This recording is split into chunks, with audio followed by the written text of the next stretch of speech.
आध्यात्मिक संस्कार।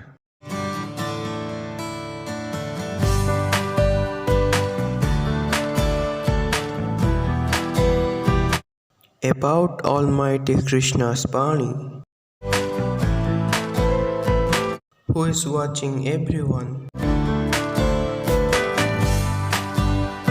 आध्यात्मिक संस्कार, आध्यात्म के ओर कदम। गीता ज्ञान। श्रीमद् भगवत गीता के 15वें अध्याय का महात्म्य। श्री महादेव जी कहते हैं, पार्वती अब गीता के 15वें अध्याय का महात्म्य सुनो। गौड़ देश में कृपा नरसिंह नामक एक राजा थे, जिनकी तलवार की धार से युद्ध में देवता भी परास्त हो जाते थे।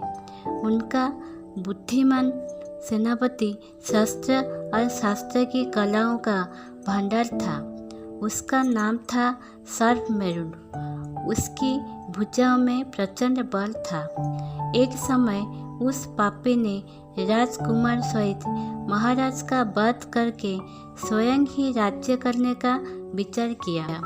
इस निश्चय के कुछ ही दिनों बाद वह हैजे का शिकार होकर मर गया। थोड़े समय में वह पापात्मा अपने पूर्व कर्म के कारण सिंधु देश में एक तेजस्वी घोड़ा हुआ। उसका पेट सटा हुआ था। घोड़े के लक्षणों का ठीक ठीक ज्ञान रखने वाले किसी वैश्य के पुत्र ने बहुत सा मूल्य देकर उस अश्व को खरीद लिया और जतने के साथ उसे राजधानी तक वह ले आया। वैश्य कुमार वह अश्व राजा को देने को लाया था। यद्यपि राजा उस वैश्य कुमार से परिचित थे, तथापि द्वारपाल ने उसके आगमन की सूचना दी। राजा ने पूछा, किस लिए आए हो?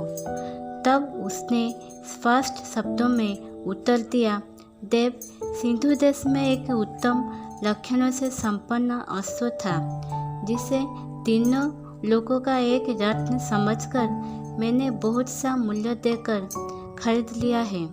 राजा ने आज्ञा दी, उस अश्व को यहाँ ले आओ।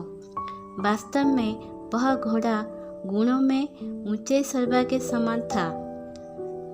सुंदर रूप का तो मानो घर ही था। शुभ लक्षणों का समुद्र जान पड़ता था। वैश्य घोड़ा ले आया और राजा ने उसे देखा। अश्व का लक्षण जानने वाले अमात्य ने इसकी बड़ी प्रशंसा की। सुनकर राजा अपार आनंद में निमग्न हो गए और उन्होंने वैश्य को मुँह मांगे सुवर्ण देकर तुरंत ही उस अश्व को खरीद लिया। कुछ दिनों के बाद एक समय राजा शिकार खेलने के लिए उत्सुक हो उसी घोड़े पर वन में गए। वहाँ मुर्गों के पीछे उन्होंने अपना घोड़ा बढ़ाया। पीछे पीछे सब ओर से दौड़कर आते हुए समस्त सैनिकों का साथ छूट गया। वे हिरणों द्वारा आकृष्ट होकर बहुत दूर निकल गए। प्यास ने उन्हें व्याकुल कर दिया। तब वे घोड़े से उतरकर जल की खोज करने लगे। घोड़े को तो उन्होंने वृक्ष की डाली में बांध दिया और स्वयं एक चट्टान पर चढ़ने लगे। कुछ दूर जाने पर उन्होंने देखा कि एक पत्ते का टुकड़ा हवा से उड़कर शिलाखंड पर गिरा। कुछ दूर जाने पर उन्होंने देखा कि एक पत्ते का टुकड़ा हवा से उड़कर शिलाखंड पर गिरा है। उसमें गीता के 15वें अध्याय का आधा श्लोक लिखा हुआ था। राजा उसे बाँचने लगे। उनके मुख से गीता के अक्षर सुनकर घोड़ा तुरंत गिर पड़ा और अश्व शरीर को छोड़कर तुरंत ही दिव्य विमान पर बैठकर वह स्वर्गलोक को चला गया।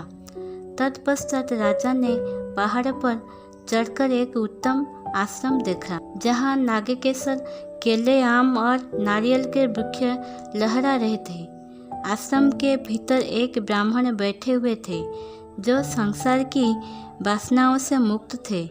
राजा ने उन्हें प्रणाम करके बड़ी भक्ति के साथ पूछा, ब्राह्मण, मेरा अश्व जो अभी अभी स्वर्गलोक को चला गया है उसमें क्या कारण है।